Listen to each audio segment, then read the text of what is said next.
Chapter 7. My slumbers are filled with disturbing dreams. The face of the red-headed girl intertwines with the gory images from earlier Hunger Games, with my mother withdrawn and unreachable, with Prim emaciated and terrified. I bolt up, screaming for my father to run as the mine explodes into a million deadly bits of light. Dawn is breaking through the windows. The capital has a misty, haunted air. My head aches, and I must have bitten into the side of my cheek in the night. My tongue probes the ragged flesh, and I taste blood. Slowly, I drag myself out of bed and into the shower. I arbitrarily punch buttons on the control board and end up hopping from foot to foot as alternating jets of icy cold and steaming hot water assault me. Then I'm deluged in lemony foam that I have to scrape off with a heavy bristled brush. Oh well, at least my blood is flowing. When I'm dried and moisturized with lotion, I find an outfit that has been left for me at the front of the closet. Tight black pants and a long-sleeved burgundy tunic and leather shoes. I put my hair in the single braid down my back. This is the first time since the morning of the reaping that I resemble myself. No fancy hair and clothes, no flaming capes, just me, looking like I could be headed for the woods. It calms me. Haymitch didn't give us an exact time to meet for breakfast, and no one has contacted me this morning, but I'm hungry, so I head down to the dining room, hoping there will be food. I'm not disappointed. While the table is empty, a long board off to the side has been laid with at least 20 dishes. A young man, an Avox, stands at attention by the spread.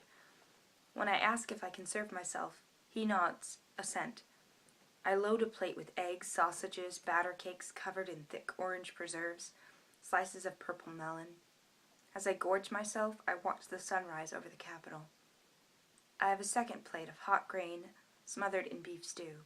Finally, I fill a plate with rolls and sit at the table, breaking off bits and dipping them into hot chocolate, the way Peeta did on the train. My mind wanders to my mother and Prim. They must be out. My mother getting their breakfast of mush.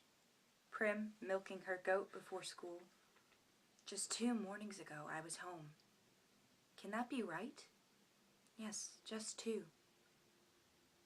And now, how empty the house feels, even from a distance. What did they say last night about my fiery debut at the games?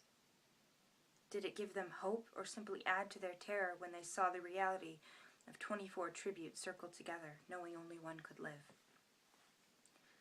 Haymitch and Peeta come in, bid me good morning, fill their plates. It makes me irritated that Peeta is wearing exactly the same outfit I am. I need to say something to Cinna. This twins act is going to blow up in our faces once the games begin. Surely they must know this. Then I remember Haymitch telling me to do exactly what the stylists tell me to do. If it was anyone but Cinna, I might be tempted to ignore him.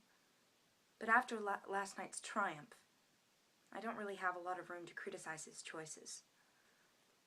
I'm nervous about the training. There will be 3 days in which all the tributes practice together. On the last afternoon, we'll each get a chance to perform in private before the game makers. The thought of meeting the other tributes face to face makes me queasy. I turn the roll I have just taken from the basket over and over in my hands, but my appetite is gone. When Haymitch has finished several platters of stew, he pushes back his plate with a sigh. He takes a flask from his pocket and takes a long pull on it, and leans his elbows on the table. So let's get to business. Training. First off, if you like, I'll coach you separately. Decide now. Why would you coach us separately? I ask. Say if one of you had a secret skill you might not want the other to know about, says Haymitch. I exchange a look with Peeta. I don't have any secret skills, he says. And I already know what yours is, right? I mean, I've eaten enough of your squirrels. I never thought about Peeta eating the squirrels I shot. Somehow I always pictured the baker quietly going off and frying them up for himself. Not out of greed, but because town families usually eat expensive butcher meat, beef and chicken and horse.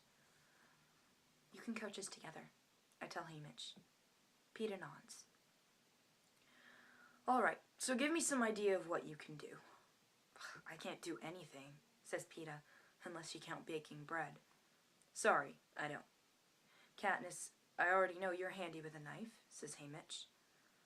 Not really, but I can hunt, I say, with a bow and arrow. And you're good? Asks Hamish. I have to think about it. I've been putting food on the table for 4 years. That's no small task. I'm not as good as my father was, but he'd had more practice. I'm better aimed than Gale, but I've had more practice. He's a genius with traps and snares. I'm all right, I say. She's excellent, says Peeta. My father buys her squirrels. He always comments on how the arrows never pierce the body. She hits everyone in the eye. It's the same with the rabbits she sells to the butcher. She can even bring down a deer. This assessment of my skills from Peeta takes me totally by surprise. First, that he even noticed. Second, that he's talking me up. What are you doing? I ask him suspiciously. What are you doing? If he's going to help you, he has to know what you're capable of. Don't underrate yourself, says Peeta. I don't know why, but this rubs me the wrong way. What about you? I've seen you in the market. You can lift 100-pound bags of flour, I snap at him. Tell him that. That's not nothing.